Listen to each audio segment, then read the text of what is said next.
हाय नमस्कार. झटपट मराठी टिप्समध्ये आज आपण बघणार आहोत का आपल्या घरात किंवा किचनमध्ये कळत नकळत चुका होतात तर त्या टाळायच्या कशा किंवा मग त्या झाल्या तर त्या सुधारायच्या कशा ते आजच्या व्हिडिओमध्ये बघायचं आहे आपण. तर पहिली जी टिप आहे तर ती चुका नाही आहेत पण आपण फायदा कसा करून घ्यायचा किंवा उगाचच पैसे वाया नाही घालवायचे किंवा मग एखाद गोष्टीचा वापर आपण कसा करायचा ते बघायचं आहे. जेव्हा आपण विरजण लावून जेव्हा साईचं दही जमवतो आणि मग त्याच्यानंतर ते घुसळून मग त्याच्यापासून लोणी ताक काढतो तर ते लोणी ना खूप चांगलं टिकतं. तर आपण बाजारातून किंवा विकतचं जे बटर आणतो त्याच्यापेक्षा आपण जर एक आयडिया केली अशा प्रकारे हे लोणी वापरलं ना तर छान आपल्याला कधीही उपयोगी पडतं. फ्रीजमध्ये चांगलं टिकतं. एक 8-10 दिवस तरी आपल्याला थोडंसं बाजूला या प्रकारे काढलं तर होऊन जातं. तर हे पहा मी इकडे कंटेनरच्या साईजचे 2 बटर पेपर उभे कापलेले आहेत आणि मग ते अशा प्रकारे अरेंज केलेले आहेत. आता त्याच्यात आपण हे लोणी टाकायचं आहे आणि अशा प्रकारे बंद करून घ्यायचं आहे. एकदा या साईडचं बाजू एकदा त्या साईडचं करून असं आपण बंद करून घ्यायचं आहे. तर या प्रकारे मी केलेला आहे आणि आता त्याच्यावर आपण ना चमचा फिरवायचा आहे म्हणजे ते प्लेन होऊन जाणार आहे. आपण जसं बाजारातलं बटर आणतो ना त्या प्रकारे आपल्याला हे करून ठेवायचं आहे. जर तुम्हाला सॉल्टी हवं असेल तर सॉल्टी करून ठेवा. मी असंच ठेवलेलं आहे. आता हा डब्बा किंवा हा कंटेनर आपण फ्रीजमध्ये ठेवूया. त्याच्यानंतर सेट झाल्यावर काढायचं आहे आपण. ते छान सेट झालेलं आहे. चमच्याने आपण थोडं प्लेन करण्याचा प्रयत्न पण केला आहे आणि होतं प्लेन चांगलं होतं. तर बघा छान पेपर पण त्याला व्यवस्थित अटॅच झालेला आहे आणि आता आपण ते ना याचे क्यूब्स कापून ठेवायचे आहेत. तर हे ना तुम्हाला कधीही बटरचे क्यूब्स उपयोगी पडतील आणि घरचं लोणी आहे त्याच्यामुळे ते प्रश्नच येणार नाही. तर विकतचं लोणी किंवा बटर आणण्यापेक्षा आपण असं करून ठेवलं तर नक्की फायद्याचं ठरेल. हल्ली आपल्या मोबाईलमध्ये कॅलेंडर असतं तर किचनमध्ये आपण पहिल्यांदा कॅलेंडर लावायचो. अगदी आपल्या लहानपणापासून आपण बघत आलो आहोत. तर तसंच आपण आत्ता पण लावायचं आहे. कितीही जमाना सुधारला तरी कॅलेंडर किचनमध्ये पाहिजेच. म्हणजे कसं काय तर आपण किचनमध्ये कुठलंही काम करत असताना आपल्याला काहीतरी आठवतं किंवा एखाद्या गोष्टीची नोंद करायची असेल किंवा एखादी गोष्ट आपल्याला एखादी ट्रिप ठरवायची असेल तर तेव्हा डोक्यात येतं. मग पटकन आपल्याला तारखा वगैरे बघायला लागतात. त्यावेळी आपण मोबाईलला हात नाही लावणार. तर आधी किचनमध्येच असणारं आपण कॅलेंडर बघणार किंवा काहीही मुलांची फीज भरायची आहे किंवा गॅस सिलेंडरचं परत कधी ड्यू आहे हे सगळं बघायचं असतं. त्याच्यामुळे किचनमध्ये एक कॅलेंडर असेल ना तर आपल्याला हे सगळं सोपं जातं आणि जो विचार मनात आलेला आहे तो तात्काळ आपण तारीख बघून ठरवू शकतो. पुढचं प्लॅनिंग करू शकतो. तर ना किती पण आपण सुधारलो तरी एक कॅलेंडर नक्की किचनमध्ये असावं. ते खूप फायद्याचं ठरतं. शिवाय सण वगैरे आपल्या लगेच लक्षात येतं का कोणता सण कधी आहे. त्याच्यामुळे खरोखर कॅलेंडर इथे ठेवणं फायद्याचं आहे. आपली पुढची टिप आहे तुपांच्या वातीबद्दल. तर आपण तूप जेव्हा मेल्ट करतो तेव्हा बरेच जण त्याच्यात ना कापूर टाकतात. कुठलाही भीमसेनी कापूर साधा कापूर. पण ना ही चूक आपण करायची नाही. तुम्ही जेव्हा वाती बनवाल ना तेव्हा तुम्हाला सुवासासाठी दुसरं काही ॲड करता येईल जसं फ्रॅग्रन्स किंवा एखादा इसेन्स टाका चांगला.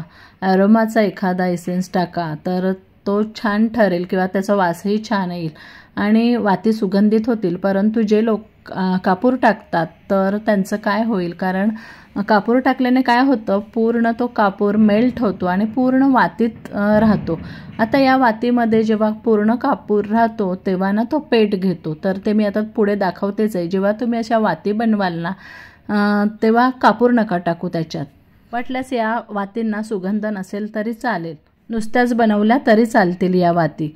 तर वाती तर तुम्ही नेहमी बनवून ठेवा त्या उपयोगाच्याच असतात. परंतु जेव्हा आपण कापूर वातींमध्ये टाकतो तेव्हा ना कापूर हा ज्वलनशील असतो आणि त्या वातीमध्ये पूर्ण हा कापूर सगळीकडे पसरतो. जेव्हा आपण दिवा पेटवतो तेव्हा तुम्ही बघायला जाता. आता दिवा पेटल्यानंतर एकतर कापुरामुळे तो भरभर लवकर दिवा पेटतो. जर तुम्ही विदाऊट कापूर वात बनवली तर तो जास्त वेळ दिवा राहतो. आता ही पहा कापुराची वात आहे तर ही पूर्ण पेटलेली आहे. जेव्हा तुम्ही साधी वात कापुराशिवाय वात बनवाल ती पेटेल तेव्हा ती हळूहळू पेटेल आणि फक्त वरचाच भाग त्याचा पेटेल, खालचा भाग पेटणार नाही. आणि याने काय होईल कापूर टाकल्यामुळे ही संपूर्ण कापसाची अशी काजळी निर्माण होते आणि मोठी ज्वाला निर्माण होते, तर ती हानिकारक ठरेल आणि शिवाय आपलं निरांजनसुद्धा काळं पडतं. आपली पुढची टीप आहे वॉशिंग मशीनच्या गॅस्केटची. तर गॅस्केट आपण जेव्हा वॉशिंग मशीनचं ओलच तसंच ठेवतो तेव्हा ते काळं पडतं. तर माझ्या हातून ही चूक झालेली आहे. आम्ही मध्ये बाहेर गेलेलो 8-10 दिवस, तर वॉशिंग मशीनमधले कपडे वगैरे वाळत घालून मी गेले.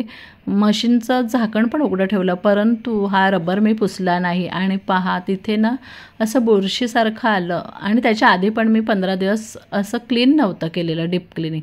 तर माती वगैरे राहून तिथे काळपटपणा आला आणि एकदा बुरशी आली का हे गॅस्केट साफ करणं फार कठीण जातं. तर तुम्ही ही चूक करू नका. कुठेही बाहेर जाताना मशीन आतून पुसून घेत जा वापरल्यानंतर. तर पहा माझं काळं झालेलं आहे. आता कसं करायचं आपण डीप क्लीन त्याचं, म्हणजे डाग राहणार नाहीत. आता हे जे बुरशीचे डाग आहेत ते तर जाणार नाही माझ्या मशीनचे, परंतु मी दाखवते. तर इथे मी 2 चमचे सोडा घेतलेला आहे. त्याच्यात डिटर्जंट टाकायचं आहे, म्हणजे कपडे धुवायचं लिक्विड किंवा तुम्ही पावडर टाका चालेल, आणि सगळं मिक्स करून घ्या.